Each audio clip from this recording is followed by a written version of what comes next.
പത്തനംതിട്ട മെഴുവേലിയിൽ നവജാത ശിശു മരിച്ചത് കുഞ്ഞിന്റെ വായ പൊത്തിപ്പിടിച്ചപ്പോഴെന്ന യുവതിയുടെ മൊഴി.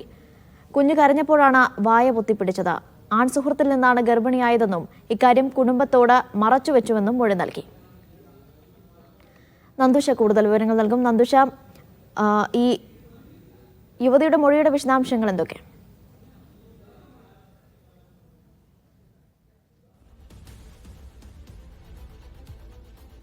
പത്തനംതിട്ട മെഴുവേലിയിൽ നവജാത ശിശു മരിച്ചതുമായി ബന്ധപ്പെട്ടാണ് ഇപ്പോൾ കുഞ്ഞിന്റെ അമ്മയുടെ മൊഴിയുടെ വിശദാംശങ്ങൾ പുറത്തു വന്നിരിക്കുന്നത്.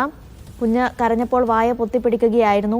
അതിന് പിന്നാലെയാണ് കുഞ്ഞ് മരിച്ചത് എന്നുള്ളതാണ് യുവതി മൊഴി നൽകിയിരിക്കുന്നത്. അതേസമയം തന്നെ തന്റെ ആൺസുഹൃത്തിൽ നിന്നാണ് ഗർഭിണിയായത്. ഇക്കാര്യം കുടുംബത്തോട് മറച്ചുവെച്ചു എന്നും മൊഴി നൽകിയിരിക്കുന്നു. കൂടുതൽ വിവരങ്ങൾ നന്ദുഷ നൽകും. നന്ദുഷ, മൊഴിയുടെ മറ്റ് വിശദാംശങ്ങൾ എന്തൊക്കെ? അനീഷ, ഇന്ന് രാവിലെയാണ് മെഴുവേലി പഞ്ചായത്തിലെ പത്തുശ്ശേരി എന്ന് പറയുന്ന സ്ഥലത്ത് ഒരു നവജാത ശിശുവിന്റെ മൃതദേഹം കണ്ടെത്തുന്നത്. ആളൊഴിഞ്ഞ വീട്ടിലെ പറമ്പിൽ നിന്നുമാണ് മൃതദേഹം കണ്ടെത്തുന്നത്. ഇതിനു മുൻപ് ഇന്ന് രാവിലെ ചെങ്ങന്നൂർ ആശുപത്രിയിൽ അമിത രക്തസ്രാവത്തെ തുടർന്ന് 20 വയസ്സുകാരിയായ ഒരു യുവതി പ്രവേശിപ്പിക്കുകയും ആ യുവതിയെ വിശദമായി ചോദ്യം ചെയ്യുന്നതിനെ തുടർന്ന് ആ യുവതി പ്രസവിച്ച കുഞ്ഞാണിതെന്ന് വ്യക്തമാവുകയും ചെയ്തിരുന്നു. ഇതിനെ തുടർന്ന് പോലീസ് എത്തിയാണ് കുഞ്ഞിന്റെ മൃതദേഹം കണ്ടെടുത്തത്. പിന്നീട് യുവതിയെ വിശദമായി ചോദ്യം ചെയ്തതെന്നാണ് ഇപ്പോൾ പുറത്തുവന്ന വിവരങ്ങളൊക്കെ യുവതി പറഞ്ഞത്. അതായത് വീട്ടുകാരറിയാതെയാണ് യുവതി പ്രസവിച്ചതെന്നാണ് പോലീസ് നൽകിയ മൊഴികളിലൂടെ പറയുന്നത്.